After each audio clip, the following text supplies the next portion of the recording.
Hey guys, today we're going to be going over 3 exercises to help you have a more natural birth. So I woke up early today to take my time with this one, so it might be longer. I know it's just 3 exercises. I want to keep it to that, but there's no special exercise in any of this stuff. It's all in how you're doing what you're doing, not exactly what you're doing. But we'll break it all down. We'll look at some anatomy. We'll talk about the pelvic floor again and look at these exercises. One of them I bet you've never seen before.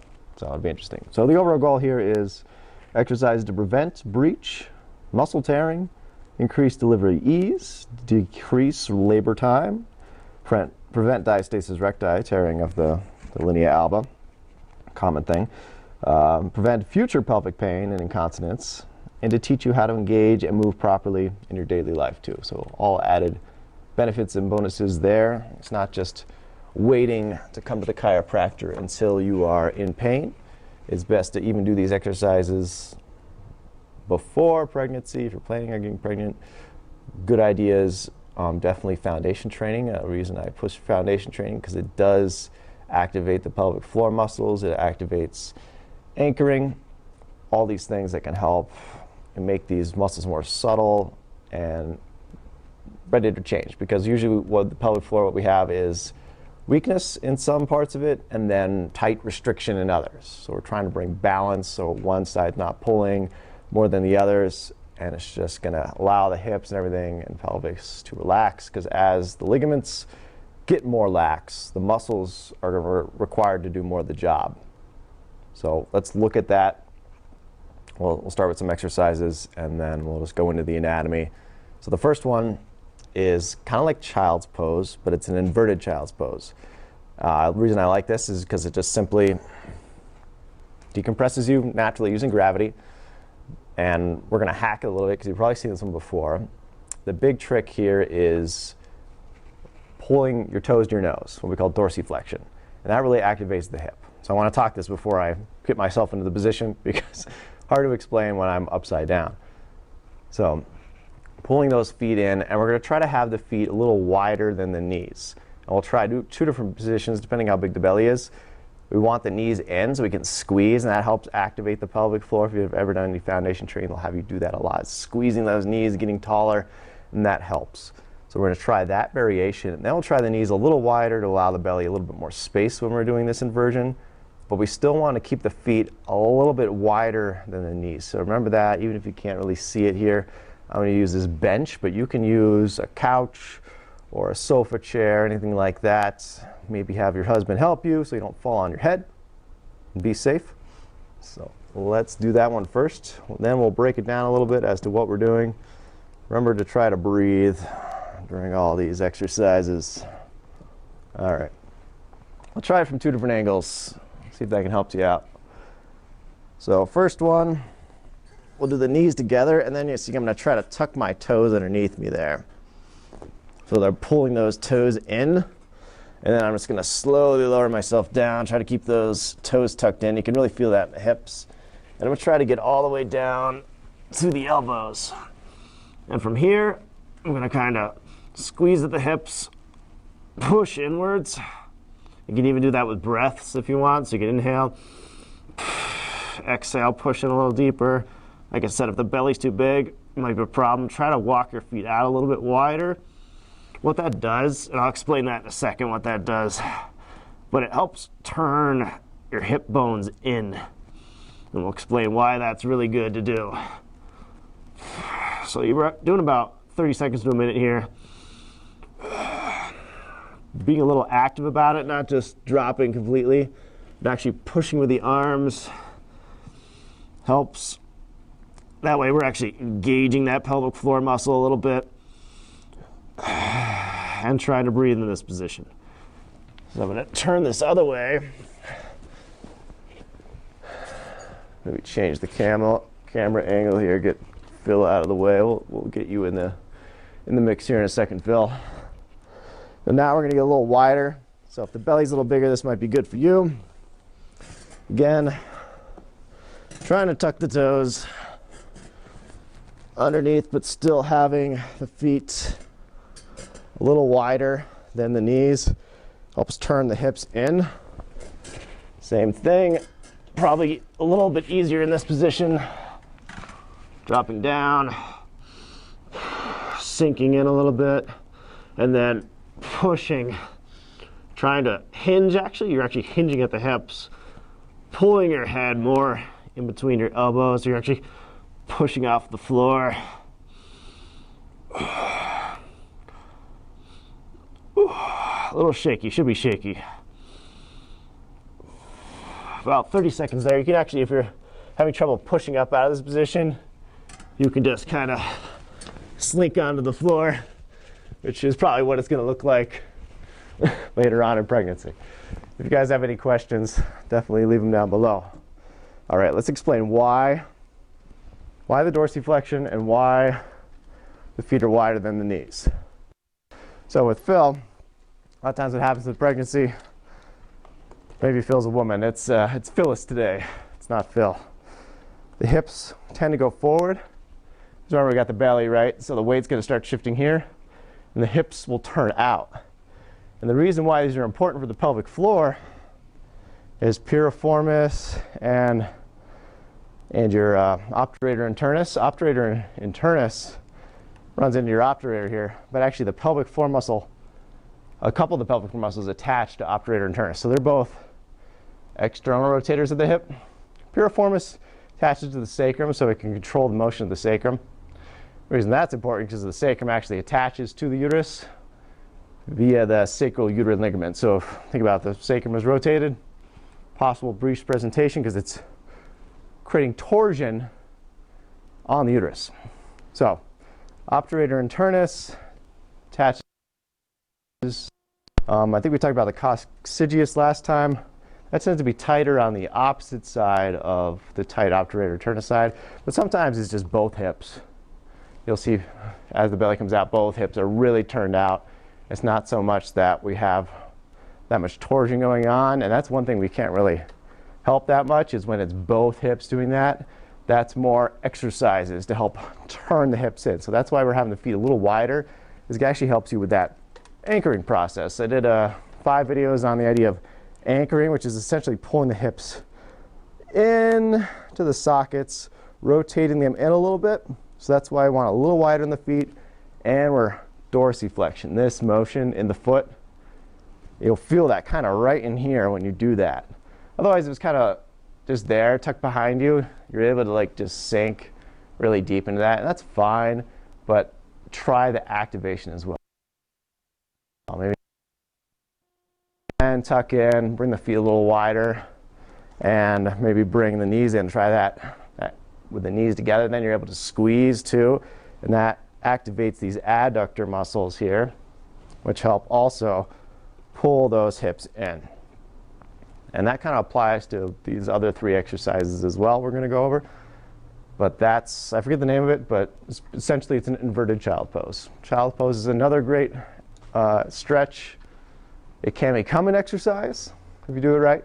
Same idea, you're trying to tuck those toes in, maybe squeeze the knees a little bit. Don't squeeze the belly, but same thing. If you feel safer with that one, try it. But this one, definitely I saw a lot of women saying that this helped their breech presentation. That was a good one. The other one, we'll start with one you probably haven't heard of. This one's the anchored bridge. We'll go down to the mat for this one. You're going to be on your back. So again, maybe later in the pregnancy, you might not enjoy this one as much, but it's another great one for the pelvic floor and to create length. So the difference between the anchored bridge, and I'll give you another angle on this one, is essentially the feet are out farther. We're turning the big toes in together, but we're keeping the heels a little bit apart. So you can see that. So the big toes together, heels a little apart, and I'm going to lay down on my back. So I want to think about before I attempt to lift from this position, because normal bridge is here, right? So in this bridge, we got a little bit of a longer leg, and you're essentially trying to pull your heels into the ground. You make sure you don't want to just lift from there. It's that same thing. You're dorsiflexing without bending the knees too much. Dorsiflexion, pulling your toes to your nose, And then I can already feel a little burn on my inner thighs. I'm squeezing in, that's that anchoring process. Fingertips to the ground. You can keep your elbows down to start to help lift you a little bit. And then I'm just pulling my hips just maybe an inch off the ground, and then I can lift my elbows. And then breathing, you're trying to suck that belly in. Trying to get that hips a little higher, should be shaky. And then if you really hate yourself, you can come up to the sphere of tension. And then just decompress over top, keeping that dorsiflexion. Just breathing, trying to hold, same thing, about 30 seconds. Come back down, slowly lower. Try not to collapse, because even that little bit of a thud can hurt. Let's get a different angle on that, because that one's a different one. But I really like that for the spine, pelvic floor. That's a good one, regardless if you're pregnant. Get you on the ground level maybe so you can see the hips lift. This one's called an anchored bridge if you want to look it up. So big toes together, heels apart, and I'm just bringing my toes, a little subtle bend in the knees. Should feel like kind of that activation, a little burn on the inner thigh. So you're pulling those hips in, fingers down, and then kind of pull those hips up. Don't push them up. It's almost you're pulling with your heels to lift your hips. So you can see there's not a ton of space, just a little bit. And then you're pushing up with the fingertips too. Breathing, big long breaths. In through the nose, out. And then sphere of tension if you want. Come overhead, you'll really feel that traction on your heels in this position.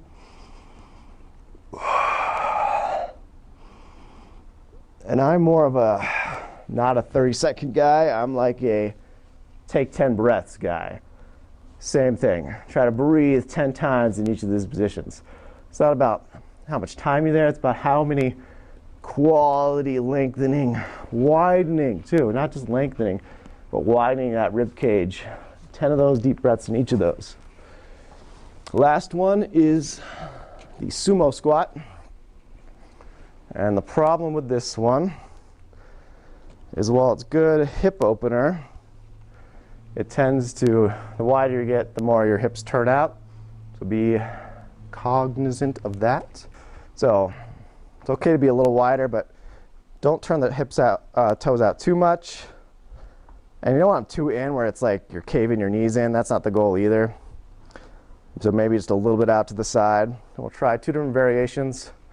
Think about lengthening. Use your measuring stick hands to really tighten into the diaphragm. Remember, with diastasis recti, this tears. So the more activation we can get there, especially early on in the pregnancy before it starts coming out that way, still activate there. Then you're going to start the motion at the hips. And I like to place my hands there just to help me remember. All right, I'm coming out from the hips. And then I'm going to bring my elbows to the outside for this one. And then kind of push my elbows into my knees into my elbows. And just letting the belly hang in between. If you can get a little narrow, you're not that big yet, you can, that's probably better, especially for that one. Getting there. You'll notice you won't be able to get as deep in this position, but still good. So you're getting that isometric push with the knees, elbows into each other, and then breathe. You can try a little bit of a hinge when you breathe. Inhale, sink a little deeper. Should be burning in the hips, not aching in the knees. Good. The other one's just the opposite. Maybe a little wider for this one. Change the angle. Elbows are coming on the inside of the knees, just to reverse it a little bit. Same thing, lengthen all the time. Try to encourage the motion to start at those hips. A lot of us kind of want to back bend with the knees, and you can see the spine compresses to find that position, that's not what we want. I can automatically feel a little pain in the knees. If you're doing that, that's what's happening. You're kind of rounding into the squat instead of hinging into the squat. Sounds the same, probably looks the same. It'll feel very differently. So wide, length, that's why we lengthen. It kind of helps anchor, because when we anchor, then the hips work, spine stays straighter, sphere of tension, elbows pushing out against squeezing knees. Knees squeeze in, same thing again. Inhale, exhale. Keep that motion in the hips, right? I'll change that angle so you can see a little bit better. Lengthening, hinging, squeezing. So 10 of those, or maybe just 5 of these, and then 5 where you're squeezing. Again, this one, I like to be a little bit more narrow, but that's going to be harder for the belly.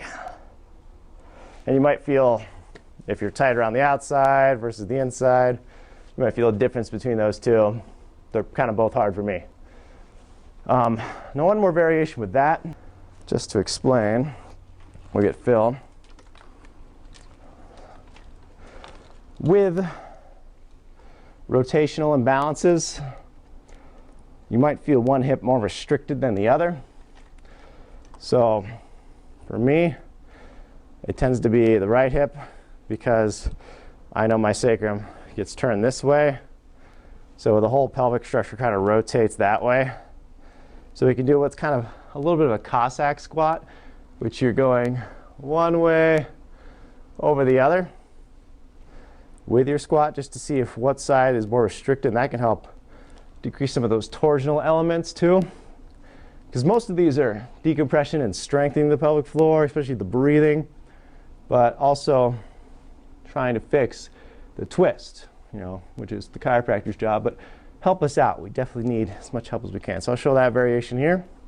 Same thing, trying to keep those inner thighs tight, squeeze the hips in, spine tall and lengthened. Woo. And you've probably seen this one before, and you can go as wide as you are comfortable with it. Same thing, maybe a little wider. And I'm going to go off to the right. So I'm pushing off my left heel and just kind of sinking into that squat a little bit more. So that's going to help rotate that pelvic structure this direction.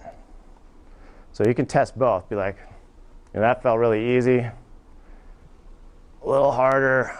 I could even feel that left side a little tight too. Trouble pushing into that position. So a couple of those can help rotate you in the right direction. It's a little bit of trial and error to figure out what is your tight side. Again, try to breathe. Get tall. Sink into that. Inhale. You can even just hold here too. Breathe in. Sink a little deeper. Again, maybe another 10 breaths there. With all 3 of these, 5 minutes a day. Well, 5 minutes 3 times a day. So 15 minutes. Overall, it shouldn't take that long once you're good to it. 30 seconds on the inversion, little 30-second to a minute of the anchored bridge, and then spend a little bit longer with the squat, the sumo squat, playing around with it. You'll figure out quickly what is the right one for you. It's the one that's harder, makes you shake more, and you feel uncomfortable with. A lot of us like, well, I like this one because I can sink deeper into it and just relax. It's not the goal. You want to find your weakness and you want to attack it. Attack it. It's okay if something's comfortable, but if something's comfortable, not really inducing that much change to it. But then again, it shouldn't be painful. And we definitely shouldn't have any back pain when we're doing this. It shouldn't be in this area. That's one way to let you know if it's in here or here, the sciatic, the SI joints or the lumbar spine. It's probably you're doing starting the motion there. Essentially what's happening when you're bending, or even all these motions should be happening in the hip joint, right? Here. What we call the femoral acetabular joint. This is what should be working. And this is what we have the direct attachment to the pelvic floor muscle. So that's why the hip is so important for that. And we just enters into this sway back position. And sway back just means where the pelvic structure has come forward in relation to the shoulder. Let's back that up a little bit. That means your center of gravity is off. So if the shoulder is behind it, you think about all that weight from the torso, it's kind of have to be decompressed by the shoulders, the use of the shoulders, where the hips aren't under to support. So the pelvic floor takes the day off, it gets weaker and weaker, and weaker, even more forward and forward. And that strains this area. It actually flattens out the spine. Like we'll try to press in here, it's just really tight and stiff. And we lost that natural lumbar curve we're supposed to have because of what's happening where the pelvis tucks, the hips externally rotate, and the breathing, the diaphragm gets weak, and the iliopsoas, which attaches to the diaphragm, attaches to the front of the hip, gets very weak and overstretched. It's going to feel maybe tight to you. Maybe even like a little round ligament pain. Sometimes you can confuse the two because that round ligament is very close to that tendon. So sometimes it's one of those others. But also round ligament's getting a lot of strain too because of what's happening there as well. So if we keep these muscles strong, especially before later on into the pregnancy, you'll do much better. And everything will go much better in the pregnancy. So it's not just about pain. It's about having a healthy baby, healthy labor, healthy delivery. That's what really matters to us. And then later on, too, because being pregnant and then having a baby, you think you're fine, but then you're still holding the baby. And what are you doing? You're holding it out in front, holding it on one hip. So you're creating this torsion, this twist, always holding the baby on one hip, bouncing. That creates imbalance. Next thing you know, you're walking around like this. You don't even realize it. So that'll help you with the child. You hold it with a more supported hips where you're engaged. We'll call the anterior chain here. Hip flexors pulling in, chest high. Even when you pick up the baby, you won't be bending from the back. You'll teach yourself to automatically hinge from those hips a little bit more to pick the kid up. Almost like you're doing like a little kettlebell swing, you know? You have a little kettlebell, a little crying kettlebell. Use it. You know, it's okay if you don't have time for the gym. You're moving, you're still moving around during the day. So use that movement, make it work for you. What else can we do? One little trick I'll use, and these are a little deflated, but these are just part of a pool noodle that I cut into wedges. So what you could do is if you're just sitting, you got uncomfortable. I keep wanting to bring that up so you can see my face, and then I have to lower it down so you can see his torso. So happens when you choose this wide frame. You can place these in different areas of your pelvis, like this, or just play around under the hip and try to just mirror. Sometimes both here are good because they just turn the hips in, but it's kind of just finding where it feels comfortable, takes the pain out. When you're sitting, it might be on an uncomfortable muscle. Sometimes, especially when you get close to the sacrum, you can actually hit some of those muscles that directly affect the pelvic floor, because obturator internus runs through, there it is, lesser sciatic notch. Coccygeus attaches here to the ischial spine. We could get piriformis with a tennis ball or a wedge like that to help loosen up the tight one. It's not going to help strengthen what's weak, but it can help loosen up what is tight. And then when you go to do your exercises, you have less working against you. You'll be able to activate those weaker ones better. So try that too. So you can try this in between when you're just sitting around. You can even lay on these if you're laying on your back in bed. Also, you're not going to be laying on your stomach, or I tell you to do that, but that's just something you can do in the meantime that doesn't require much effort at all. In the car, these work great. They get smashed down over time. So I tend to use tennis balls, but these are nice at night because they're just so subtle. It's almost like they're not there, but it's just enough to limit that twist that we might have in the pelvis. Like what we're trying to do with that Cossack squat, we were rotating that pelvis to one side because we could tell that was restricted. We had limited range of motion going into there. Same idea with these wedges. We're just trying to bring it more plumb line. Because if this is rotated, guess what? It's like, I always say it's like a towel. I don't know if people connect with that idea when you take a towel. I guess it's people back in camp. So when you twist the towel, it twists all the way up. A lot of times we'll notice that the sacrum and the occiput are mirrored of each other. if there's a lot of twist. And the spine is compensating in between. And part of that reason is to help cerebrospinal fluid, just to help reduce pressure on the nerves, because if this is just twisted, we're going to walk in circles, so your head has to counter-rotate, so you kind of walk in a straight line. They have done tests, though, where they blindfold people, send them out into like a field of corn. The rotation of the pelvis actually will create one short leg or one long leg. It's not actually that it's actually longer, it's just an illusion from the pelvis. It's not like the bone is actually longer. So if you ever wonder that when we're telling you. Chiropractic-wise, what do we do? We put this keystone sacrum back in place. It's one thing we really focus on, and we can do that with very light methods, or we can do it the way you like it with the pops, but we can also use little clickers, just kind of nudging that. That's why we're kind of getting down there in those uncomfortable areas sometimes.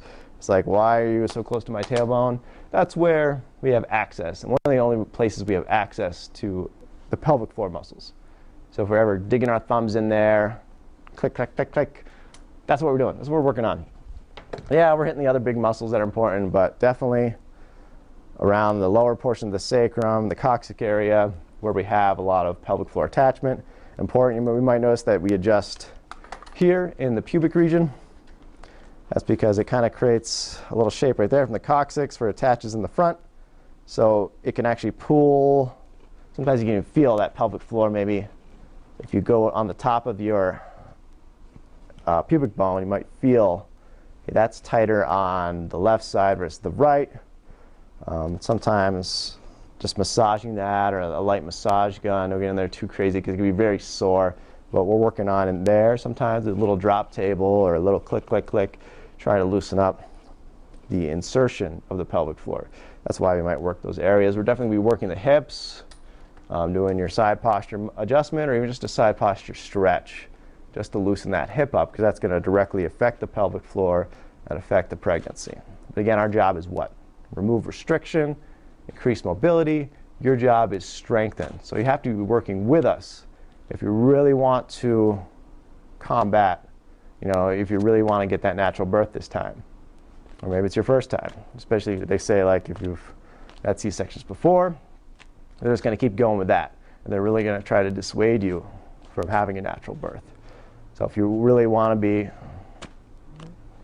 give yourself your best shot, chiropractic, think about this type of decompression breathing. Maybe check out foundation training if you're kind of early on in the pregnancy.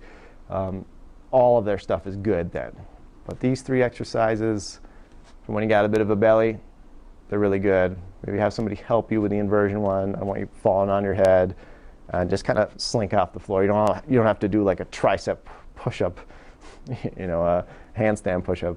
You can just kind of slink onto the floor. So maybe you have like a pillow there, or a mat that you can just kind of, don't sue me if you fall on your head. It's not my fault.